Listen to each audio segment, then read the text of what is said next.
ಎಲ್ಲ ಸಾಮಾಜಿಕ ಜಾಲತಾಣಗಳ ವೀಕ್ಷಕರಿಗೆ ನನ್ನ ನಮಸ್ಕಾರಗಳು.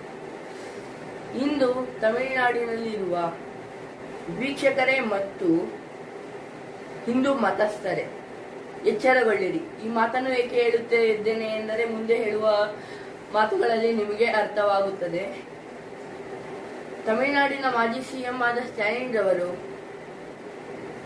ರವರು ವಿಧಾನಸಭೆಯಲ್ಲಿ ಸನಾತನ ಧರ್ಮವನ್ನು ನಿರ್ಮೂಲನೆ ಮಾಡಬೇಕು ಎಂದು ಹೇಳಿದರು. ಅದೇ ಮಾತು ನಾವು ಅವರ ಮಾತ ಬಗ್ಗೆ ಹೇಳಿದ್ದರೆ ಅವರು ಸುಮ್ಮನೆ ಇರುತ್ತಿದ್ದರೆ? ಇದರ ಬಗ್ಗೆ ಇಂದಿನ ಸಿಎಂ ಆದ ಜೋಸೆಫ್ ವಿಜಯ್ ರವರು ಏನು ಕ್ರಮ ಕೈಗೊಳ್ಳುತ್ತಾರೋ ನೋಡಬೇಕು. ಪ್ಲೀಸ್ ಎಲ್ಲರಿಗೂ ಶೇರ್ ಮಾಡಿ ಮತ್ತೆ ಚಾನಲ್ಗೆ ಸಬ್ಸ್ಕ್ರೈಬ್ ಮತ್ತು ಫಾಲೋ ಆಗಿ friends and viewers. Thank you.